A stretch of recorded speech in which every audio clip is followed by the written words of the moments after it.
አርሰናል የራሱን አልማዝ አሳልፎ ለመስጠት ወሰነ። የክለቡ ታላቅ ተስፋ ኢታን ንዋኔሪ ለሽያጭ መቅረቡ መላውን ደጋፊ እያስቆጣ ይገኛል። ነገር ግን ከዚህ ጨካኝ ውሳኔም ጀርባ አንድ ትልቅ ሚስጥር አለ። መድፈኞቹ አዲስ የመከላከያ መስመር አለት በይፋ አግኝተዋል። ንዋኔሪ ለምን ተሸጠ? አዲሱ ፈራሚስ ማን ነው? ዝርዝር መረጃውን አብረን የምናየው ይሆናል። በዛሬው ዕለት መላውን የለንደን ከተማ ያናወጠው ቀዳሚ ዜና የኢታን ንዋኔሪ ጉዳይ ነው። አርሰናል የብሩኖ ጉማሬሽን እና የቪኒሲየስ ጁኒየርን ግዙፍ የዝውውር ሂሳብ በገንዘብ ለመደገፍ ሲል የክለቡን የውስጥ አካዳሚ ውጤትና የወደፊት ተስፋ የሆነውን ወጣቱን አማካይ ኢታን ንዋኔሪን ለመሸጥ በይፋ መወሰኑም ተሰምቷል። ምንም እንኳን ንዋኔሪ በቅርብ እስከ 2030 የሚቆይ ውል ቢፈርምም ክለቡ ለትልልቅ ዝውውሮች የሚሆን የገንዘብ ምንጭ ለመፍጠር ሲል ተጫዋቹ ሊነካ እንደማይችል ተጫዋች አድርጎ እንደማይመለከተውም ተገልጿል። እንደ ስፖርት ሞል እና ሌሎች ታማኝ ምንጮች ዘገባ ከሆነ አርሰናል ለዚህ 19 ዓመት ኮከብ ከ30 ሚሊዮን ፓውንድ በላይ የመሸጫ ዋጋም ቆርጦለታል።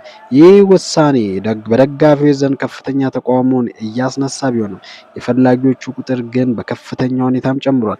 ባለፉት 24 ሰዓት ውስጥ ብቻ የጣሊያን ግዙፍ ኤስ ሚላን፣ የእንግሊዝ ኤቨርተን እንዲሁም እንደ አርቢ ሊፕዚግ ያሉ የጀርመን ክለቦች ንዋኔሪን ለማስፈረም ይፋዊ ጥያቄ አቅርበዋል።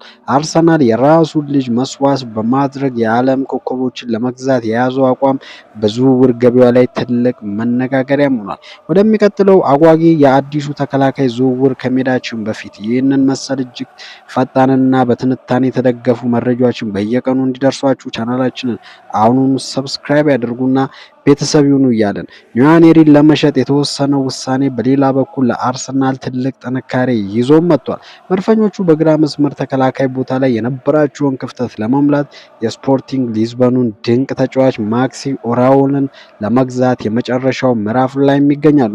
ዘሰንስ ይፋ እንዳደረገው አርሰናል ከተጫዋቹ ጋር በግል ጥቅሞች ዙሪያ ሙሉ በሙሉም ተስማምቷል።